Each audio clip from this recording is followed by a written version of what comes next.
The Leadership Upgrade Podcast. Real conversations, practical insights, helping you move past your leadership limitations to build an engaged and productive culture at home, in the workplace, and in the community. With Steve McNamara from Steve Mac Media and international best-selling author and leadership coach, Michael Rowell. Hi, I'm Steve Mac. Welcome to another episode of Leadership Upgrade. And with me today, we have celebrated author Michael Rowell, our leadership coach. And we also have Belinda Walker. She's a HR operations program leader of Logan City Council and has been in the biz for about 20 years. Is that right, Belinda? That's correct. Yes. Thanks, Steve. All right, so today we're talking, Michael, about, well, the first 90 days and how that pertains to local council and what sort of things you could get involved with and what the organisation, the manager and the new leader each need to do. Would you like to expand a little for me? Yeah, sure. Thanks, Steve. I guess it's that first 90 days is such a critical time for anyone stepping into a new role, because that's the time when we really set that foundation for what we're going to be doing moving forward. So that's when we're asking all the questions about, what are my priorities as a person in the role? What are my leaders' priorities? Who's in my team? What's their strengths and weaknesses? What's the value of our team to the organisation? How do I get my head around that? And how do I start understanding what the real key core functions of my role and my team is in relation to the business? So, we can often talk about high performance in teams, but really the first critical step in establishing that is really starting well and not having to fall back into kind of react mode, but really starting strong, building trust, building our understanding, and moving forward with real purpose in our role to get started. I dare say in your time, Belinda, you may have seen some interesting starts, possibly.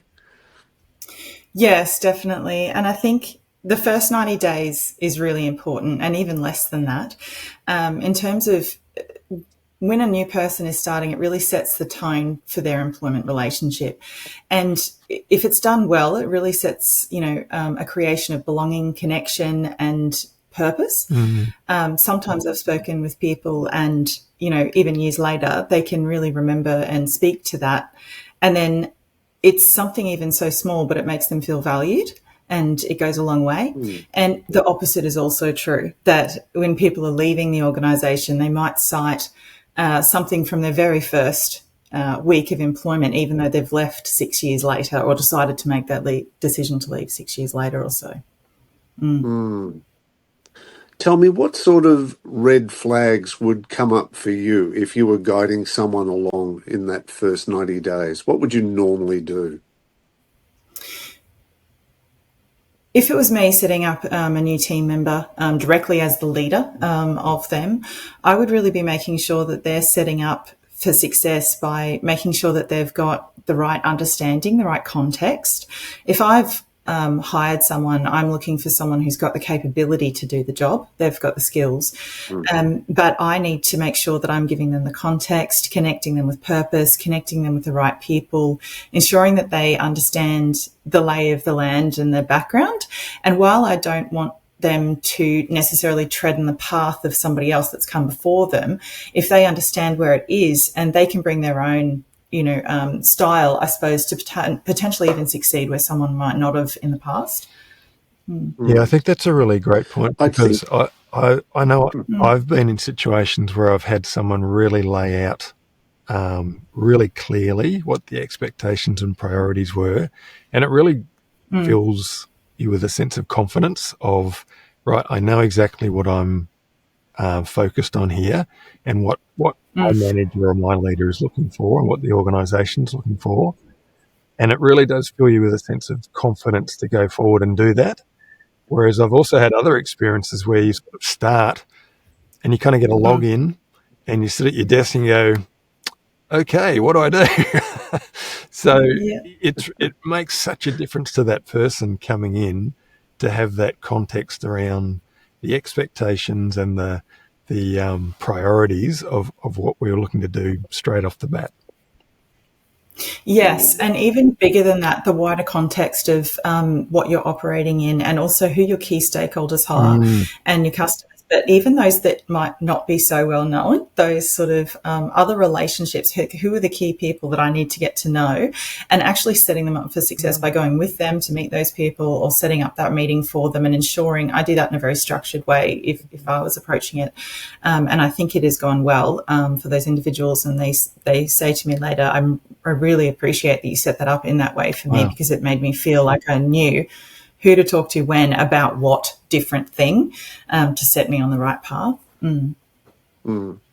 I think most people have an understanding of what corporate world is like, but as you would probably know very well, being at Logan City Council, that council is a completely different beast.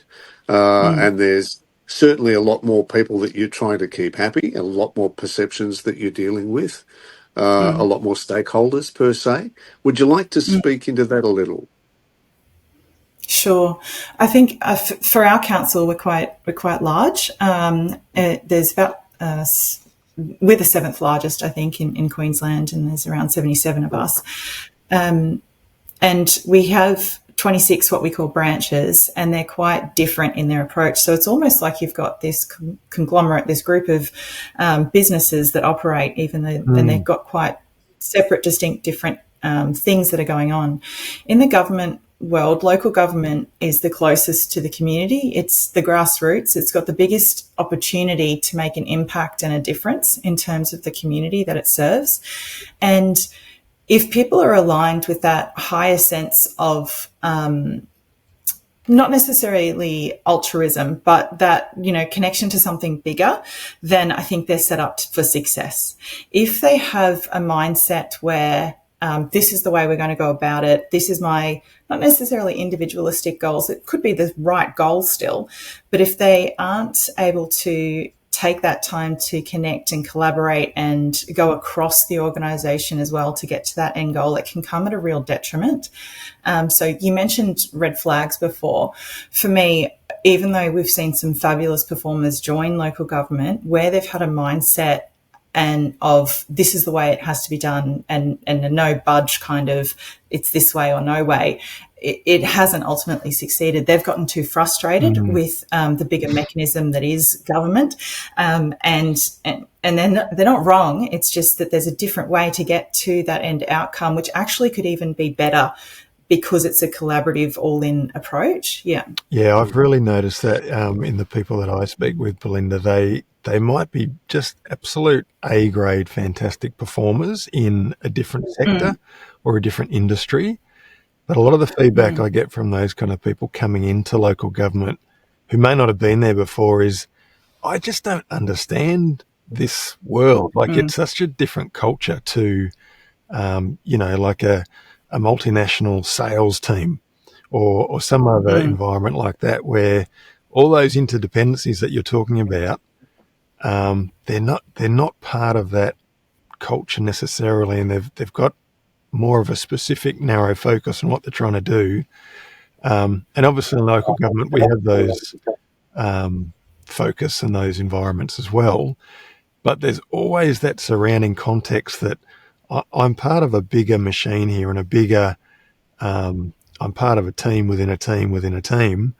And then you've got those other complexities, the corporate strategy, the political environment, the community interaction. And it does create just an entirely different and unique culture that a lot of people, if they don't take the time to understand that, it's like they hit a brick wall when they come into it because they just can't navigate the way through that different environment. Exactly. It's quite easy, and I think sometimes it's quite hard. Sorry, it's not easy. I think people would label it potentially as bureaucratic or things like this because it may feel that way because of the level of openness, transparency, governance that might be applied to local government, because that's what the public expect in terms of a public servant. Yeah. If culture fit is the issue and someone in the initial 90 days is straying from the path and you can see it, is it something that you can actually rescue? It's a really good question. I think if there's an open, frank conversation about what it would take to succeed, if you notice that and align on that, to reset that if you want X, it's not going to happen here. Like if this is the way, if you want to succeed, that building connection, that respect, I guess, for want of a better word, to the governance and the collaboration that's required, then that will get you to where you need to go, and maybe even provide them examples of success in terms of how a better outcome can be reached by following those things. And if they can see that, believe that, lean into that, then I think there's still the opportunity for success. But if there isn't that mentality, if there is the more individualistic, no, I need to go faster and I need this goal, I'm not prepared to swerve off that path to get to something different, I can't see a better thing over there, then it just might not work for them. It could be a bit too taxing. Yeah. Mm-hmm. You're listening to Leadership Upgrade with Michael Rowell, Steve Mack, and also our special guest, Belinda Walker, HR Operations Program Leader of Logan City Council. We're talking about setting up the first 90 days working in local council and making a success of that. Yeah, can I just pick up a point that Belinda touched on there around, that expectation setting? And Belinda, you might have a view on this. I'm wondering whether that gets introduced even at the recruitment phase, and what the role there could be, because typically where we might have maybe maximum 2 45-minute discussions with a candidate before they're kind of signed up, and we're kind of probably tending to focus on skills, experience, abilities, outcomes delivered, more so than you just mentioned, Steve, around the cultural fit. And then I wonder, even if at that stage we could start to introduce just the discussion around, hey, this is local government. If you haven't been here before, it's very different. And whether we tease that out at that stage, or is that just too difficult and we really just need to wait till they get on the ground to see how they start panning out? No, I think what you say has merit in terms of really being overt at the front. But I think just asking it to a person directly, they're applying because they want it, and they would have a perception about what local government would be, and they would have a perception that they could succeed in that environment for whatever reason they're attracted to it. However, when you walk in the shoes of it, it can feel quite different.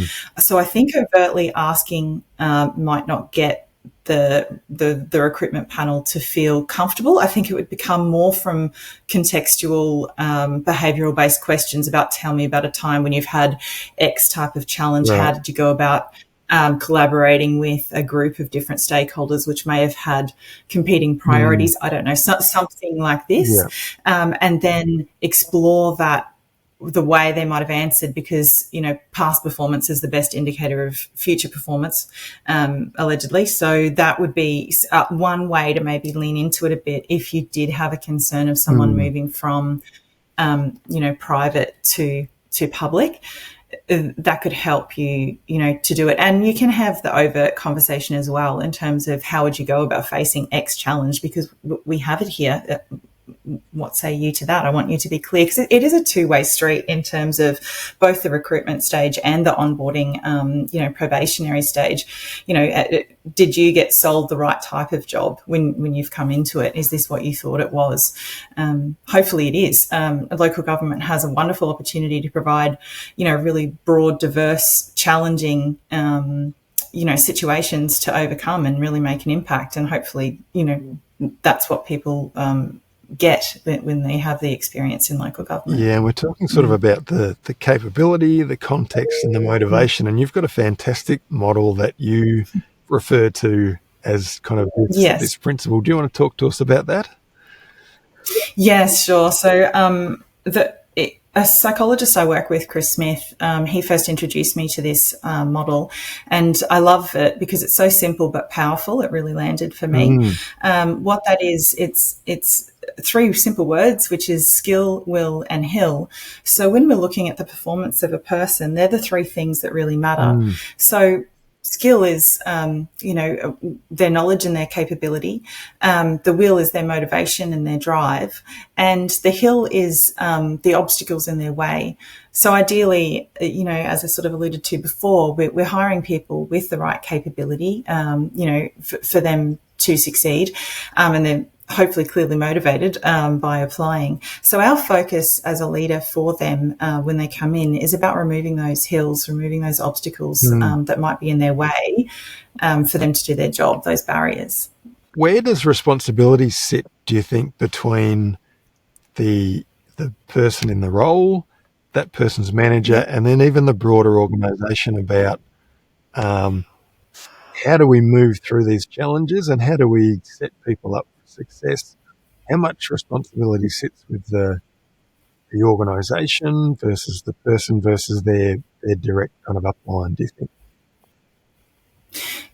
I think a lot of it comes to the direct supervisor. I think the direct supervisor in onboarding plays a critical role.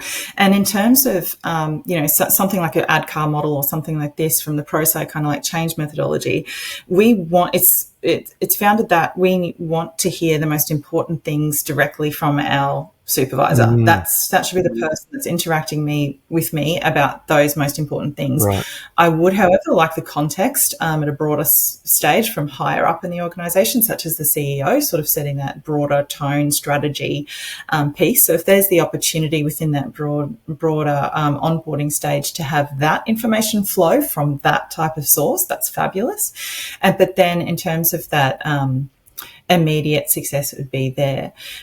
With you saying there what responsibility lands with the person, of course, that person, I think, unfortunately, we do sometimes get a boss that isn't perfect or brilliant, or they're busy, or they've got other things. So your job then would be to ask the questions. Question. Smart people ask, dumb questions. So ask the questions, get that context, try and understand for yourself, especially early on. We can come in with a lot of assumptions, but if you test that and confirm for yourself, asking things like who are the top 10 people I need to, make contact with, those kind of things to really solidify for yourself if those things haven't been set up for you. Yeah. Smart people ask dumb questions. I find that very encouraging statement. Thanks, Belinda. I feel better about myself already. The other thought there too, Michael and Belinda, is great people still struggle when the environment is steep, being the hill. What have you experienced, Belinda? Have people surprised you? Fabulous question. Sometimes people do rise to the challenge and occasion, and sometimes, it is really positive to see someone, sometimes you're not able to be your best until you are challenged, which is kind of counterintuitive, but I think that is actually true, that people can shine in a certain level of pressure, that sort of bell curve. So if people do have that right kind of environment that gives them that challenge, sometimes they really can step into it. So I suppose, reflecting on what you're just saying to me, that we shouldn't maybe remove everything for someone because they do need to be able to shine in their own role, in their own right, with their own style. Yeah. And to follow on from that, what sort of things can local council do to actually flatten out that steep hill for a person? Yeah, I think it is more than anything really allowing them to have those right connections, so that they can listen, so that they can learn, so that they can build,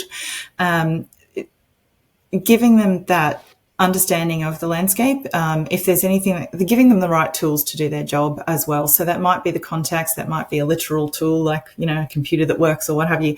That's pretty foundational. But those contexts, those connections, the understanding, getting the approvals if they need it, having a higher up conversation to smooth away if that's what's required.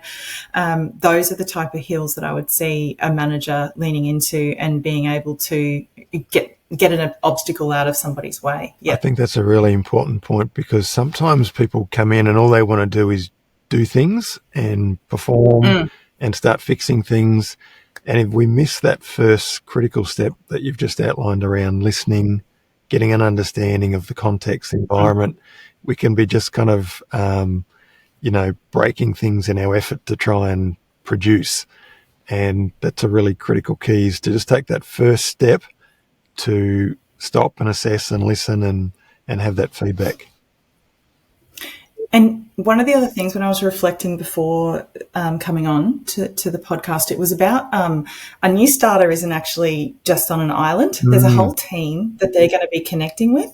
And I was thinking of Tuckerman's model of the form, storm, norm, perform model. And, how well a whole team gets back to that performing stage really depends on how successfully they go through the earlier stages. Wow. So that relationships, that finding the clarity, the definition of role, those interactions really help shape success.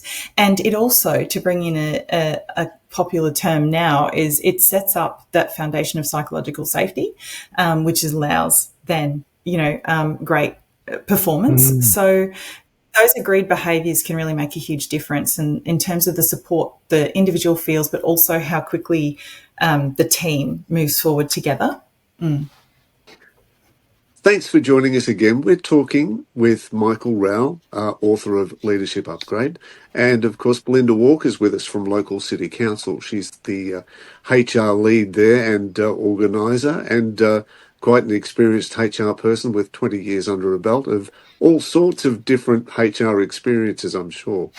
And just to touch on someone that would be doing the right thing, so successful in what they're doing, in joining a council department and surfing their way around the politics we've talked about, and just a strong start. Maybe you can talk into that, Belinda, as to where you've seen someone do a really sterling job of that. Yeah, sure, Steve. The people that I've seen really thrive in local government are those that value public service and community outcomes. They're the people that can balance that professional expertise with humility, recognising that they're just one part of a bigger system, and that they can really take satisfaction from collaboration and that long-term impact rather than those quick individualistic type of wins. I suppose what we've been able to do is introduce the fact or reinforce the fact that the first 90 days are really foundational. They're not just a warm-up. And, by doing it properly, there's a lot of pain avoided, the stress, wasted efforts and eroded confidence of all of that. And it leads me to ask you, Michael, about the first 90 days playbook that you've put together and how that might be of great help in that sort of scenario.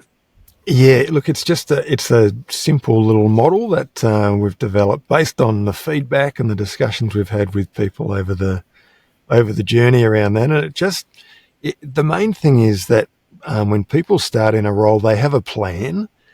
If we start and there's no plan, then that creates, on one hand, a bit of anxiety and sort of uncertainty. And on the other hand, you might be leaving some really big stones unturned when you start in that role. Like the things that Belinda's outlined about, gosh, who do I need to talk to sort of really make it an important connection with? So the guide talks about, 7 key elements about our upline, our downline, our peers, the council, community and stakeholders, the team delivery and our own self.